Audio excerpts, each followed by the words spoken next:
나실지 모르겠습니다만, 뭐 12월 3일 그 비상계엄이 있는 날 저는 이제 바깥에 약속이 있어가지고 그렇게 저녁 식사하고 좀 쉬다가 그렇게 해서 이제 한 10시 정도, 10시가 지나서 이제 집에 들어가는데 그때 누군가한테 연락이 왔어요. 지금 뭐 TV 봤냐고 그랬어요. 그래서 그때 그 윤 대통령께서 그 비상계엄 선포를 하는 그 장면을 제가 보고 이게 어디서 페이크 뉴스 아닌가 하는 이런 생각을 할 정도로 아마 다들 그러셨을 겁니다. 그러자 이제 조금 있으면 조금 있다가 어느 기자로부터 연락이 왔는데 이 비상계엄 관련해서 누군가 좀 지금 인터뷰를 해야 되는데 인터뷰를 모두 다 거부하신다. 그러면서 이제 저한테 그렇게 말씀하셔서 제가 마침 비상계엄 관련된 그런 공부를 제가 한 달 정도 남짓 전에 제가 그것을 좀 살펴본 적이 있습니다. 그래서 뭐 다들 피하신다면 제가 하겠습니다 하고 그렇게 해서 했던 게 여러분들 보시는지 기억나시는지 모르겠습니다만 YTN에 바로 23시에 이제 포고링 1호를 발령을 했죠. 그리고 나서 제가 11시 한 20분 정도 해서 한 20여 분 YTN에서 제가 그렇게 했고 그러니까 이제 좀 기다려달라는 거예요. 그래서 주무시지 말고 기다려달라는 겁니다. 그래서 상황이 바뀌는 대로 또 계속 좀 그렇게 코멘트해 주셔야 되니까 그래서 1시 좀 지나서 그렇게 했고 국회에서 가결 가결시키고 나서 그리고 또 그 이후에 또 이제 줄줄이 그리고 아침 7시 몇 분까지 MBN하고 KBS, YTN하고 이렇게 해서 계속 이제 해줬는데 그 당시 이제 그렇게 하면서도 저는 그런 생각을 했습니다. 왜 이 시점에 무슨 비상계엄이냐. 그리고 우리나라에서 비상계엄이라고 하는 것은 사실 우리 헌법학자들조차도 우리 헌법에 있는 76조 77조의 비상대권 규정을 두고 있지만 그 비상대권 규정이라고 하는 것 그 자체가 사실은 우리나라라고 하는 이 나라에서 이건 뭐 박정희 전 대통령 말기 그리고 전두환 정권 넘어오면서 그 당시에 있었던 비상계엄이라고 하는 것 그거 외에 그 이후부터는 우리나라에서 사실상 우리 헌법에서 사문화된 조항이나 마찬가지다. 더 이상 있을 수 없는 그런 사안이다. 이렇게 이제 생각을 했을 때 제로 옆으로 제껴놓고 있는 그런 조문에 해당이 되는데 그런 일이 벌어졌다고 하는 자체가 사실 우리로서는 대단히 아주 정말 놀라운 일이었고 또 한편으로는 또 그게 이제 불과 4시간 남짓돼서 이렇게 종료가 된다고 하는 사실 자체도 참 무서운 그런 어떤 생각을 했습니다. 그런 과정을 거치면서 사실 저도 이제 물론 전공은 이제 헌법적이지만 헌법재판소에서 초기에 89년도에 제가 독일에서 공부를 하고 들어와서 초기 헌법재판소에 제가 이제 한 7년 반 정도 7년 반 남짓 있었습니다. 그러면서 많은 것을 배우고 했었죠, 실제로. 이제 제가 시간 관계상 이렇게 간단하게 말씀드리고요. 원고가 75페이지입니다. 좀 간략하게 말씀을 드리도록 하겠습니다. 제가 제목을 이렇게 정했습니다. 정패 논란 불붙인 헌재의 정치화라고 하는 이 제목으로 제가 생각을 했습니다. 오늘 제목 전체적인 자체가 탄핵 정치로 헌정수호라고 하는 이 주제를 했습니다만은 결과적으로는 지금 우리가 잘 아시듯이 국회에서 파격적인 그런 탄핵 소추 발의, 그다음에 탄핵 소추 의결 절차를 거치는 이 과정을 거치는 것 자체도 사실은 상당히 우리가 좀 의아하게 봤었죠. 왜냐하면은 이제 마지막 페이지 한번 보시려니까 81페이지 되겠습니다. 81페이지에 보시면은 제가 이것을 그 당시를 되새기면서 표로서 좀 정리를 했는데요. 국회에서 비상계엄 선포하고 그다음 국회에서 또 해제 요구 결의안 자결을 하고 왼쪽부터입니다. 그다음에 개헌 해제하고 또 제가 이제 국회의 시간, 헌재의 시간 이렇게 제가 구분을 해서 그렇게 지금 자료를 제공했는데요. 1차 탄핵 소추가 이제 있어서 이게 이제 폐기가 됐고 2차 탄핵 소추가 결국 이제 204인 참석을 해서 가결을 해서 그렇게 가결이 됐습니다. 그리고 이제 헌법재판소로 넘어오는 이 과정을 거쳤고 그 다음에 밑에 하단 부분은 헌법재판관, 국회 선출 헌법재판관, 소위 정계선, 마은영, 조한창 그 임명 과정에 대한 것을 좀 시간적으로 그렇게 정리를 했는데요. 그래서 이제 제가 사실 오늘은 이제 우리 법학자 토론회이고 뭐 학술대도 아니고 하기 때문에 조금 글을 좀 편하게 그렇게 썼습니다. 그래서 제목을 국회의 시간, 또 헌재의 시간 이렇게 이제 크게 구분해서 여러분들께 말씀을 드렸습니다.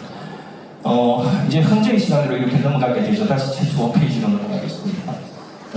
여러분들 잘 아시다시피 헌법재판소에서는 이제 탄핵심판을 가결한 12월 14일이죠. 그날 바로 국회에서 헌법재판소로 사건을 송부를 해서 탄핵심판이 이제 12월 14일 날 이제 첫날 접수되기 이릅니다. 여러분들 잘 아시다시피 12월 31일 날 정계선, 마은혁, 조한창 이렇게 중에서 마은혁을 제외한 정계선, 조한창 재판관이 이제 임명이 되고 그렇게 이제 했는데 사실 여러 반론에도 또 비판에도 불구하고 사실 결론 준비기일이라고 하는 것이 두 차례에 걸쳐서 그냥 밀어붙이기가 시작이 됐죠. 12월 1차 결론 준비기일이 12월 27일 그리고 2차 결론 준비기일이 1월 2일 이렇게 하고는 곧바로 5차례에 대한 결론 기일을 지정을 하고 그게 왜 그렇게 속전속결로 그렇게 미리 정하느냐 하는 데 대한 반론이 있으니까 이 제기를 하고 하니까 좋다. 3차례 더 덧붙여가지고 8차례를 그냥 만들어버리는 이 과정을 여러분들 따뜻하게 보셨지 않습니까? 그리고 이제 또 더 마지막에 부족하다고 하니까 이제 2차례를 더 추가하고 최종적 최고들까지 해서 11차례로 해가지고 그렇게 진행이 됩니다. 그런데 사실 변론 준비기라고 하는 대통령에 대한 변론 준비기라고 하는 것이 이렇게 속전속결로 며칠 사이에 이렇게 진행을 한다는 것 자체가 사실 너무나 잘못된 것이라고 그렇게 생각을 합니다. 참고로 그 다음 페이지 윗부분에 있습니다만 이진숙 탄핵 사건은 1차 변론 준비부터 시작해서 마지막 변론 종결까지가 141일, 변론 종결 날짜까지 계산을 하면 141일이 걸렸습니다. 그런데 윤 대통령 같은 경우는 최후 변론까지가 58일 걸렸습니다. 이렇게 해서 정말 윤 대통령에 대해서 속전속결로 해서 종결시키려고 빨리 그렇게 어쨌든 결론내리려고 그렇게 시작을 했고 그 과정에서 여러분들 잘 아시는듯이 정인 1인당 90분씩 하는 거, 하루에 서너 명씩 또 정인신문 하는 거, 심지어 초시계까지 갈 거나 이렇게 그런 짓을 하고 진행을 했던 것을 우리가 잘 알고 있습니다.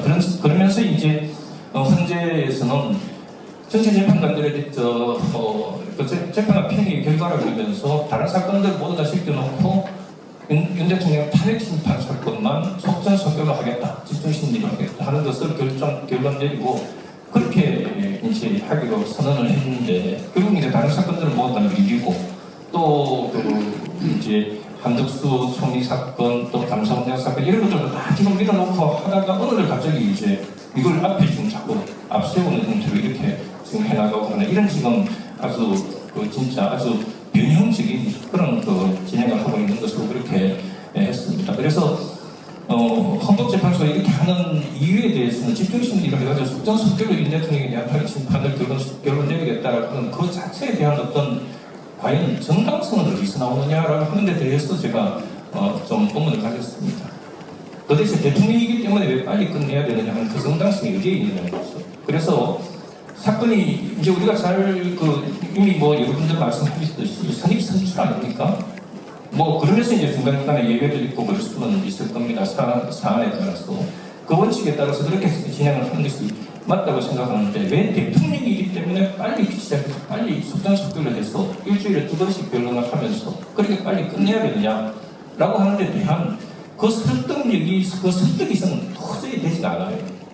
어쨌든 그런 부분에 있어서 지금 헌법재판소가 사실 이제 저는 한편으로는 제가 이제 아까 이제 말씀하셨지만은 엑스 헌재맨으로서 이런 식으로 진행하는 것에 대해서 정말 이것은 헌법재판관들이 언젠가는 거꾸로 오히려 헌법재판 절차 수행에 있어서 과도한 절차 수행이다 해서 과연 직권 남용에 대한 그런 어떤 헌법재판 절차 권한의 남용이라고 하는 이런 어떤 비난, 그 다음에 또다시 집권 남용의 어떤 형사성의 문제 같은 것들이 문제가 되지 않을까라고 하는 그런 생각까지도 사실은 듭니다. 그래서 그런 부분에 대해서도 우리가 잊지는 말아야 되겠다라는 말씀을 드리고 싶고요. 그 다음에 또 이제 제목을 뭐 토론이기 때문에 제가 제목을 이렇게 편하게 썼는데요. 헌재가 멈춰선 이유 이렇게 제목을 달았습니다. 오늘 갑자기 이제 변론 종결까지 하고 나서는 딱 그냥 멈춰서서 그러고는 안 하고 있어요. 안 하면서 뭐 그 사이에 안 하고 있다가 결국은 또 이제 구속 취소 결정이라든지 또 석방이라든지 하는 이런 이제 과정을 또 거치게 되고 또 이제 그래도 이제 오늘 내일 선고를 하니 어떠니 이런 얘기가 언론에서 계속 나왔는데 어느 날 갑자기 또 3월 13일 날 엊그제 감사원장 검사 3명에 대한 선고 기류 사건을 또 선고를 해요.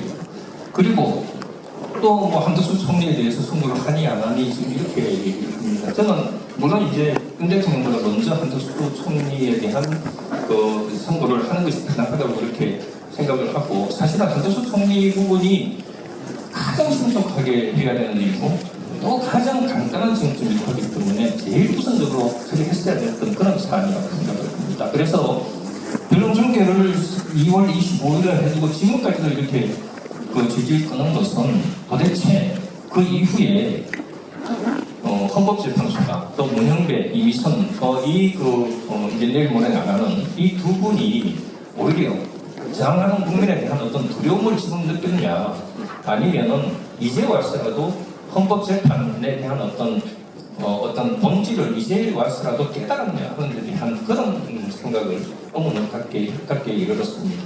뭐 물론 그걸 묻기도 했을지도 모르겠습니다만 이제 여러분들 앞에서 형사법에서도 다 말씀하셨지만 비상계엄이 내란 범죄고 내란 범죄이기 때문에 탄핵 사유다 이렇게 해서 이제 수사인 측에서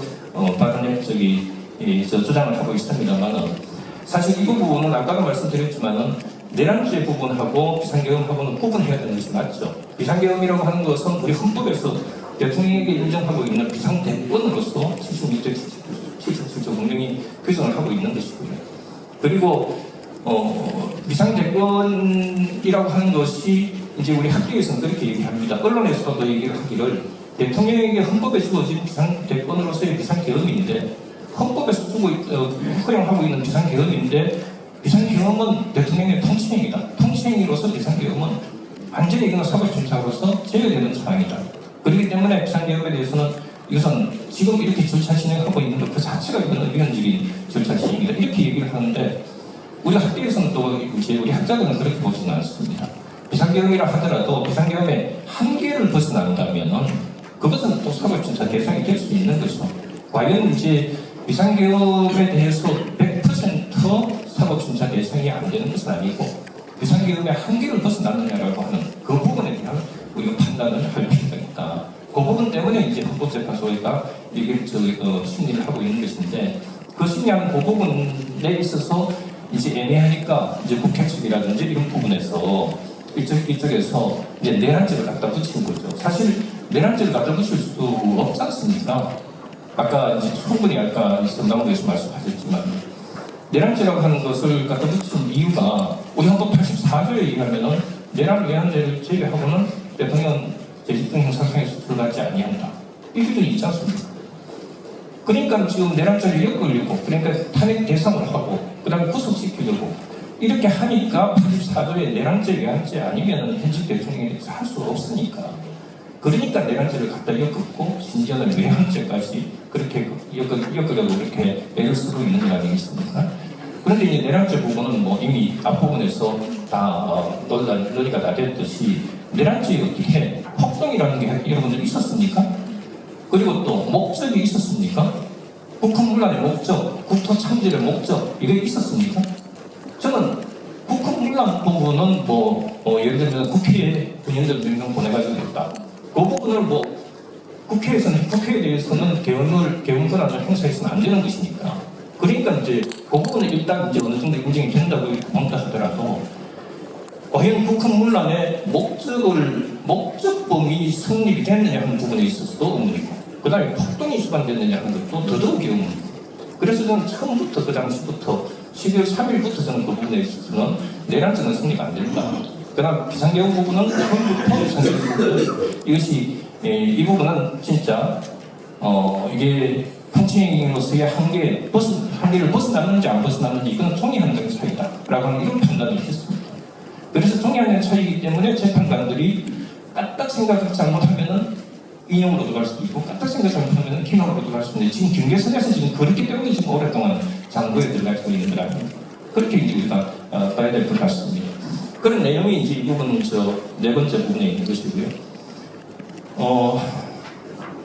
그리고 뭐 그 관련해서 국가 비상사태 개념을 이제 어떻게 이해하느냐라고 하는 부분에 있어서 우리가 과거에는 전시사변 꼭 그 병력을 동원한 또 무기를 동원한 탱크를 동원한 이런 것을 의미하는 것으로 봤는데 지금 현 시점에 와서 이 전시사변 또는 이에 준하는 국가 비상사태, 전시사변에 준하는 국가 비상사태 이 부분을 어떻게 이해해야 되느냐 이것을 뭐 사이버전이니 하이브리드 전쟁이니 하는 이런 부분까지 확대를 한다면 이것이 너무 좀 광범위하게 좀 확대되는 것 아닌가 하는 그런 생각이 좀 들어요. 그래서 내란 비상계엄의 어떤 남용 현상이 벌어질 그런 해석 지금 윤 대통령에게 유리하게 해석하기 위해서 그렇게 해석했다가 이것이 또 자칫 잘못될 수 있는 그런 면이 있기 때문에 이 부분에 대해서는 좀 더 논의가 필요하다 이런 말씀을 좀 드립니다.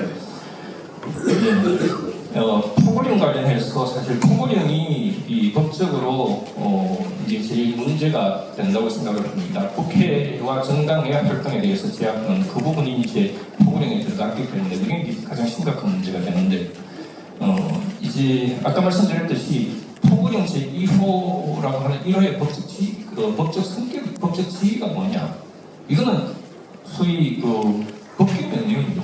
하나의 법률의 개헌법 헌법 77조 그 다음에 개헌법에 따른 집행 행정명령으로서의 소위 법규적 구속력을 갖는 법규적 효력을 갖는 행정입법에 해당이 됩니다. 소위 우리가 얘기하는 시행령 시행규칙 이런 정도에 해당이 되는 게 지금 포고령 1호에 해당이 되는 것입니다. 그래서 포고령 1호를 위반할 수도 있겠지만은 그 포고령 1호 위반에 대한 그것이 바로 위법의 문제, 위법 가능성의 문제는 있을 수 있지만 이것이 위한 위법의 문제의 한계를 벗어나는 비상계엄의 한계를 벗어나는 것인지 한 부분에 있어서는 저는 그 부분에 있어서는 지금 아직도 확신이 들지 않는다는 거죠. 저는 그런 말씀 드리고 싶고요.